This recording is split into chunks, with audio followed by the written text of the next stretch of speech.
Hi guys, my name's Ben Taylor and welcome to today's video. I'm going to be talking to you about the top 5 Canon lenses that you should buy if you're on a budget. Let's roll that intro.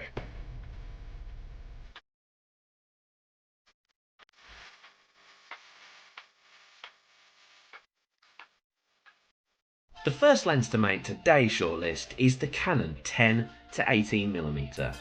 This is an EFS lens, which means that it's for crop sensor cameras.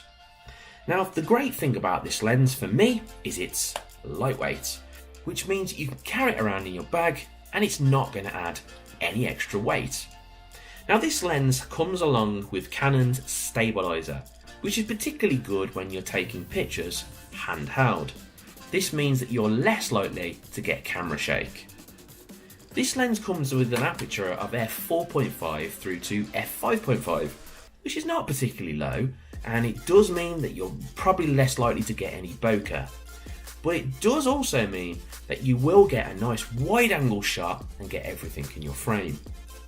Now, this lens, in my experience, is very good. It takes a nice sharp image, but it's best used between f8 through to f11 or even up to f14.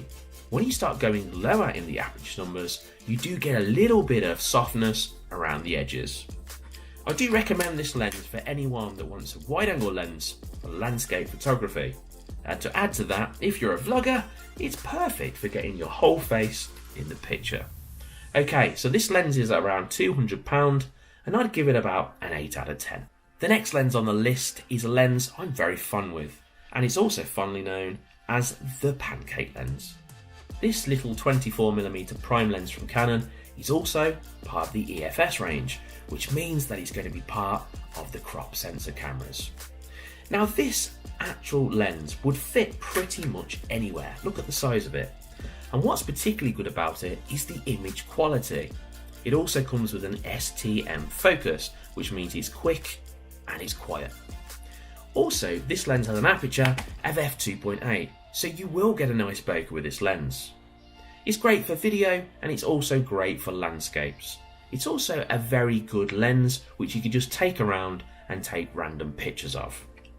I would recommend this lens to any Canon crop sensor camera owner, and that's because it's great quality and it's cheap. This lens comes in at an amazing £130.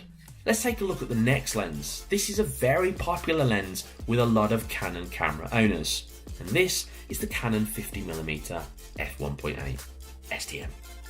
Yes, it has a long name, but this is a great camera lens. It's a prime lens, of course, so there's no zoom, and it's very good because it has an aperture of f1.8. Great quality in low light and great bokeh. Now, this lens is also an STM autofocus, which means it's quick and also quiet. And it's very light as well. Like the two lenses that we've looked at, it's most likely to fit in your bag and you won't even know it's in there. Now, I would recommend this lens to anyone, not just for the quality, but wow, for the price. This lens comes in at £95, which is extremely cheap and should definitely be on your list. Next on the list, and quite surprisingly maybe, is the Canon 85mm f1.8. Now, this is the USM version, which is quite a few years old now, but it's still a cracking lens. This by far has the best image quality of any of the lenses that I've discussed so far in this video. But what's not particularly good, in my opinion, is the autofocus. I mean, it's slow and it's noisy. It's good when it hits focus, but it just takes a while getting there. This lens is also made of like metal or steel or whatever it's made of, so it's very heavy. So you will know this is in your bag, but it does feel like a quality piece of kit. This lens comes out at about £200, so if you want to get a lens with absolute brilliant sharpness and great amazing optical quality, I would definitely recommend this lens. Finally, but definitely not leastly, this lens here is one of my favourite lenses that I've bought in recent years, and this is the Canon 70 to 300mm. This lens is exceptionally good. Now, it was a difficult decision for me to decide to buy this. I was originally going to buy the Canon f4, the white version, which you're probably all very familiar with. Now, the Canon f4 70 to 200mm lens is exceptionally good quality, and this lens, which is £500 cheaper, that's £500, is only slightly less quality. So for me, it was an easy buy. I could sacrifice that little bit of quality for £500 in my pocket. Now, this lens, let's discuss some of the good things. It has onboard stabilization, very good for handheld shots.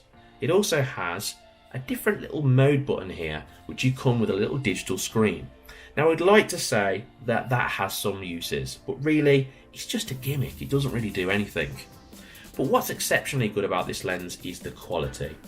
Also, the aperture starts, as you can see, at f4 and goes through to f5.5.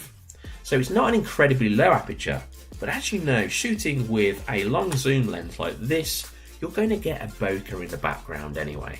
I would definitely recommend this lens for anyone looking for their first or a very well priced telephoto lens. This lens comes out at £400. So they're the top 5 budget lenses, in my opinion, for Canon cameras. Now, some of the lenses discussed in this video were EFS lenses for crop sensors, and some of them were for full frame. I'm going to put this in the description just in case you missed it in the video, and I'm also going to put a link to each one of these lenses if you do consider that you want to buy one. Thanks for watching this video, guys. If this is your first time here, please make sure you hit subscribe and then follow on and hit the notification bell. Whatever you do today, I hope you have an amazing day, and I'll see you all in the next video.